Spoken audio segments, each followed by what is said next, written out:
This day did start off as the day of Angela Rayner's resignation. By noon, her fate was sealed. The Prime Minister's ethics advisor, Laurie Magnus, had concluded that she had broken the ministerial code when she did not pay the correct amount of tax on a property purchase. She got her letter out first. She clearly saw the conclusions of Laurie Magnus, and she decided to resign. The Prime Minister, in a very heartfelt, handwritten letter, called her a true friend and said that he regretted what had happened, but he accepted her resignation. So Angela Rayner going from government, a huge loss, a massive figure in the Labour Party, but the Prime Minister managed to turn what was a clear crisis into a catalyst for change. And no sooner really had Rayner's news broken, but things began to move.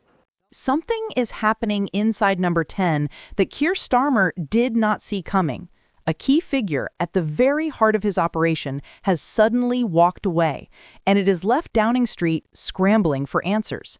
The official line may sound polished and professional, but when you look a little closer, the cracks begin to show. Before we break this down, don't forget to hit the like button and subscribe to the channel for more updates. Keir Starmer has been hit with yet another major setback, right at the core of his Downing Street operation.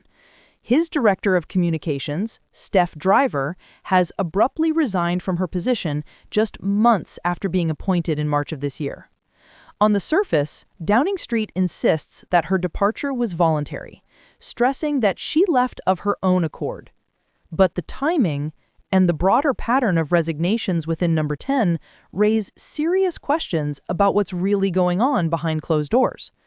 Steph Driver was not just any member of staff. She was brought in to run Starmer's communications machine, a vital arm of government responsible for controlling how the Prime Minister is seen by the public, how policies are presented, and how crises are managed. Her resignation so soon after stepping into this role is a shock, and one that Starmer's team will now have to scramble to contain. It's important to remember that she replaced Matthew Doyle, a Labour veteran who had worked under Tony Blair. Doyle was considered a safe pair of hands, someone with deep roots in Labour politics, and his presence was supposed to steady the ship during turbulent times. But now, with Driver gone, the bigger question is whether the problem lies not with the staff themselves, but with the environment inside Number 10. And this isn't an isolated incident. Just days earlier, Starmer's Director of Strategy, Paul Odin, also resigned after damaging revelations emerged from old messages dating back to 2017. Two senior figures stepping down in such quick succession cannot simply be brushed off as coincidence. Together, they paint a picture of a government rattled, struggling with discipline, and possibly dealing with internal tensions that the public is not yet seeing. Starmer has tried to manage the fallout by striking a respectful tone. He praised Steph Driver as a loyal and valued member of his team, someone who had been with him for nearly 5 years. He credited her with helping transform the Labour Party, rebuild its brand, and ultimately secure Labour's historic election victory.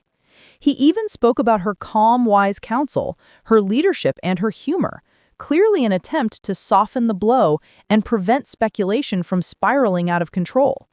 Driver herself released a glowing statement as well. She called it an honor to work with Starmer through opposition and into government. She described her role in the rebrand and revival of Labour as an achievement like no other. She went out of her way to praise the Number 10 press team and the Prime Minister personally, ending her statement with an unwavering support for Starmer's government moving forward. But let's be honest, these kinds of polished statements are exactly what we expect in political resignations. The official line is always gratitude, loyalty, and respect. The real story lies in the timing and the wider pattern. Why would the Prime Minister's most senior communications advisor, someone only just appointed, walk away at such a critical moment? Why would two of his top advisors resign within days of each other?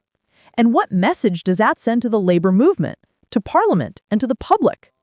Remember, Starmer came into office promising stability, professionalism, and control, everything his predecessors had failed to deliver. But with high-profile resignations piling up, He risks looking like the very thing he promised not to be, a leader whose inner circle is crumbling right in front of the country. The director of communications is no minor role. This is the person responsible for defending the prime minister's image, spinning achievements, and firefighting scandals before they explode. If Starmer is losing trusted allies in this position, it suggests deep instability inside his government, no matter how carefully the official statements are worded.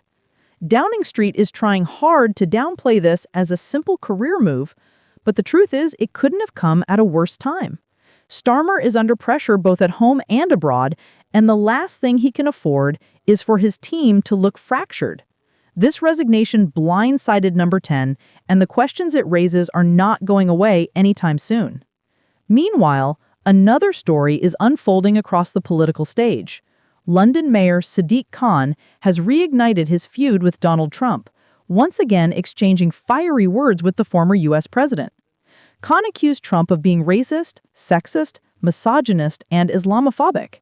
He pointed out that Trump seems obsessed with him, saying the public will wonder why a Muslim mayor leading a liberal, multicultural, successful city appears to live rent-free in Trump's head. Khan also urged Starmer to challenge Trump more forcefully, insisting the former president is wrong in many, many areas. Trump, for his part, did not hold back either. Speaking aboard Air Force One, he called Sadiq Khan a terrible mayor, one of the worst in the world, and accused him of failing on crime and immigration. Trump has long accused London of being in decline under Khan's leadership, even suggesting the city risks sliding towards Sharia law, a comment that sparked outrage. This feud is not new. It stretches back nearly a decade, beginning when Trump proposed a Muslim ban during his first campaign. Khan, then running to become London mayor, slammed the idea as outrageous and dangerous. Trump later said he would make an exception for Khan, but has repeatedly labeled him incompetent ever since. Over the years, the insults have piled up, with Trump calling Khan a stone-cold loser, and Khan branding Trump a global threat. Their exchanges have become a defining subplot in modern politics, symbolizing the clash between two very different worldviews. For Khan, Trump represents division and hostility. For Trump, Khan embodies weak leadership and failed liberal policies. Despite the hostility, Khan has often used the feud to highlight London's diversity as a strength, drawing a stark contrast with Trump's rhetoric. Trump, meanwhile, has doubled down, framing Khan as an example of what he believes is wrong with progressive politics. As both men continue their war of words well into 2025, it's clear that this is no longer just a personal quarrel. It reflects a much deeper ideological divide between nationalism and multiculturalism, between confrontation and inclusivity, between two starkly opposing visions of politics. And with neither figure backing down, this bitter transatlantic rivalry looks set to continue shaping headlines for years to come. So what do you think about all of this? The resignations inside number 10, Starmer's struggles with stability, and the ongoing feud between Sadiq Khan and Donald Trump? Let me know your thoughts in the comment section below. Don't forget to like this video and subscribe to the channel for more updates on British politics and beyond.